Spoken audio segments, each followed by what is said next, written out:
Welcome to episode 3 of The Rambling Diva. I hope everybody's doing well today. My 3 I ams for this episode are I am excited because I have my first guest, the love of my life, my baby daddy, aka Big Daddy, aka TheBomb.com, aka Mr. Do-It-All, aka Almost Retired, is in the building. Yay! The second I am is I'm pretty disgusted with the government shutdown. I haven't been tracking it as well. As y'all know, I love to track politics because that's my jam. And my husband brought it to my attention that there had been some loss of life in the Apache community and they were not able to handle things that they needed to handle. Now, I know that the government's back up and running, but the fact that they even had to face it had me hella mad. I am extremely tired. Y'all, I'm team too much sometimes. I went to move a TV and I dropped it on my foot and I have a hairline fracture in my ankle. So no running, no fast walking, none of that good stuff. So let's get into it. Our topics. Let's talk about your president. Like, what is going on with Donald? Like, he had a physical. He weighed 234 pounds. Really? Was he? I don't even believe that. But if he likes it, I love it. That was ridiculous.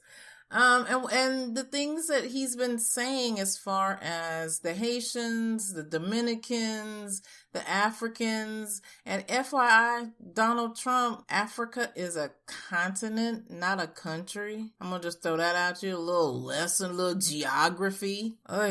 Y'all, sometimes I can't even deal with this guy. 3 years? 3 years. That's all we got. Like 3 years. I can't even take it. So now I'm going to bring my husband in. He is still in the military, so I'm going to leave your president alone because he is in the military and he cannot speak as freely as he would love to. And that is my reason for having him on here, because I adore him to pieces. And so we're going to talk about things where he doesn't have to necessarily, what's the word I'm looking for, babe? Like, you don't have to shelter it. You don't have to watch what you say. Right. Yeah. You have to keep it professional. Yes. So I can talk about the Cheetolini all day long because I am a civilian. I can talk about how Norway has this, there's a meme. I can't even get it out, y'all. There's this meme that came out after Donald Trump said that Africa was a shithole country and he didn't want nobody coming from there. He wanted more people from Norway. Someone made a meme that showed a picture of a beach in Norway that looked like it was growing Donald Trump's hair. That's why he liked them Norwegians, because they're keeping him supplied with the extensions, the glue-ins, the sew-ins. They got it ready. They got it on deck. That's why he loves them so much. Anyway, so babe. What's up? I love you. I love you too, man. I'm so excited. I can't even contain myself. So, let's talk about us. All right. How did we meet? Oh, wow. So, first off, hello, everyone. How did we meet? Okay, so that's a long time ago. Calm that down. Okay, so Cynthia and I met at a time where I was just, young and dumb and wild, and I wasn't even actually trying to have relationships with anyone. And basically what happened, a buddy of mine, a high school buddy, I was having a birthday party one Friday night, and his best friend, who also was a friend of mine, had been drinking a little too much, and he asked me, hey, can you drive me up to my girlfriend's house? I said, sure, no problem. I got your back, right? Doing the right thing. Want to make sure, he wasn't out there riding dirty and whatnot. So They see me rolling. And so we made the trip. It was out of town. It was the next town over. I'm from Statesville, North Carolina. I met my wife actually in Hickory, which is about a 20-minute drive from my hometown.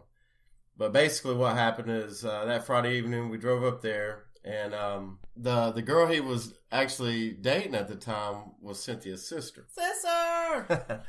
Shout out to Lisa. So we went to the house. I went knocking on the door, and nobody had opened the door. And Lord behold, it was my wife who was behind the door looking through the peephole, wondering who was this guy with her sister's boyfriend. So I never saw her, but she saw me and basically asked her sister, and I'm not exaggerating, but basically, hook it up, see what's up with this guy and everything. And anyway, so we got back in the car, and like I said, I never did see Cynthia, but of course, her sister Lisa had gotten in the car, and we chit-chatted and everything on the way back. They dropped me off at my house, and they went to go do what they needed to do. And then the next day, my friend's calling me up, talking about, hey, we need to go on this double date. I'm going to hook you up with her sister. And what was so funny about it was I was really trying to not hear any of that. I'd had plans to go down to Charlotte and hang out like I typically do on the weekends. But I said, you know what? All right, man, I'm going to do you a solid. So hopped in the car. I followed him back up to their house, and got there. She came out with her sister. I thought, I said, man, of course at that time it was, girls were fly. That's how we said it back then. I said, man, she is fly. Your girl been fly since the womb. So, first impression, I thought, yeah, she's fly and everything. But one of the first things she said to me was, and my Daisy Dukes was, you can't open the door for me. And he wasn't going to open the door, y'all. What's funny is usually most girls that, I take out, I would actually do that but for whatever reason that day. I don't know if I brain farted or what. I just didn't do it. So I said, my bad, and opened the door for her and everything. But in the back of my mind, I was thinking, how's this going to go? But bougie. No, you're not bougie, baby. Okay. But anyway, but after that, we just kind of hit it off and we laughed. Spent the weekend together, and we just kind of went from there. So that's how we met. And we've been together ever since.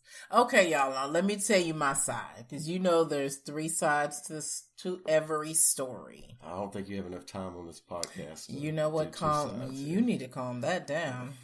So this is my story. I had been through some things in life, and I decided I was going to just take a chill, from guys, dating, all of the above. So at one point, my mom asked me if I was starting to like women, because I was hanging around a lot of women. And I was like, no, I got a lot of girlfriends. That doesn't mean I want to be with my girlfriends. I just was taking a hiatus from the BS that was men at that time. So then one night, lo and behold, there's a ding dong, and I look in the peephole, and my first inclination was, damn. Really?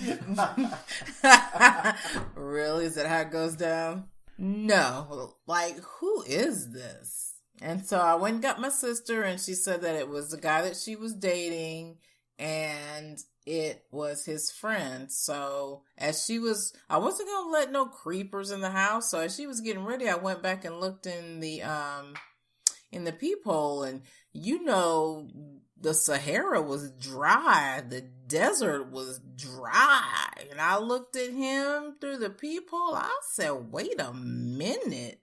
He was looking tasty. So, like he said, they went and did their thing, but I made sure that I told my sister to, make sure you get them digits or, something so I can, call him later and put that Rivera charm on him. And, the Rivera charm is still working 25 years later. Boom. So basically you're telling the same story I just told. No. Okay. Because you made it all about you and what you saw. I'm telling it from my point of view. Yes, you tasty. I know my truth. I know your truth too. Yes, you tasty. You still tasty. Sure. So, 25 years later, here we are. So, what do you think are some of the challenges that we have faced being an interracial couple? Well, I'd have to go back and look at our family dynamics, Right. I don't know if you've told everyone, how you grew up as far as being an Army brat and how all that played out. But, if you want to talk about it, that's fine. I can say from my family, from my side, so here's what's crazy, everybody. So my dad was from Centerville, Alabama, all right?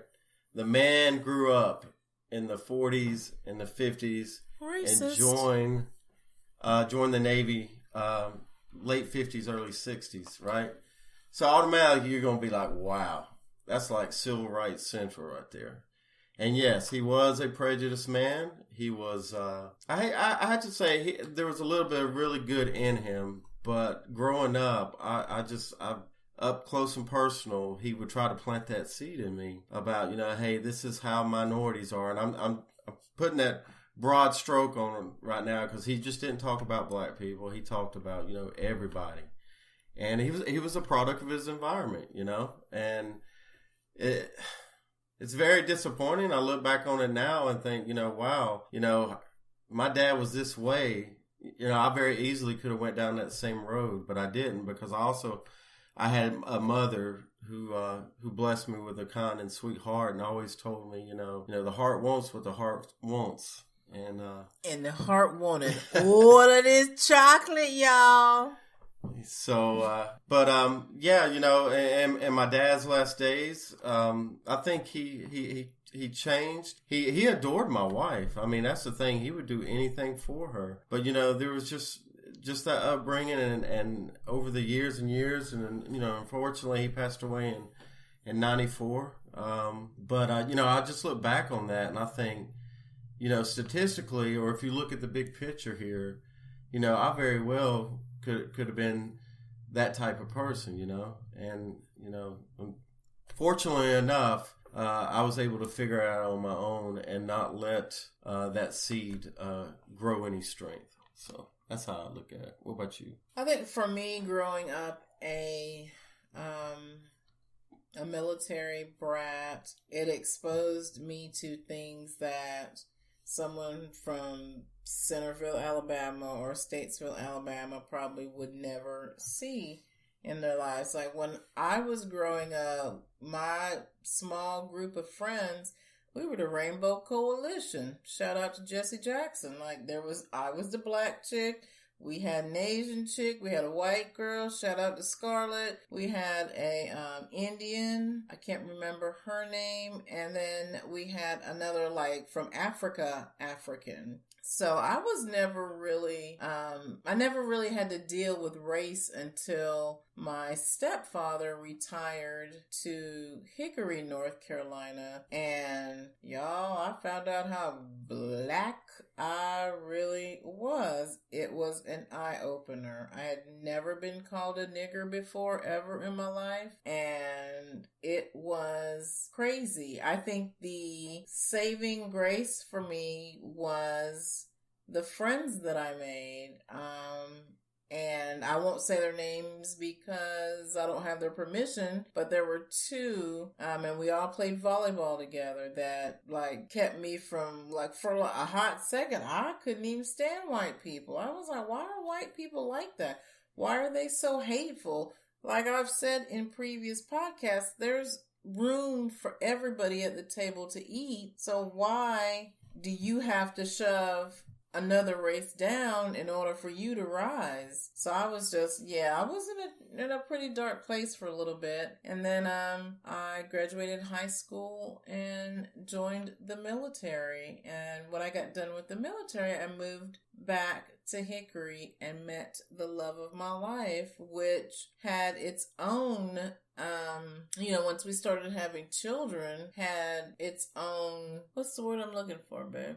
Challenges, exactly. Like my daughter, she is as fair, she could pass, as we say. And I've been called, where's her mom? I've been called the nanny. Just things they're just extremely hurtful that I don't think, at that time I was like, this is 1993, 94, 95.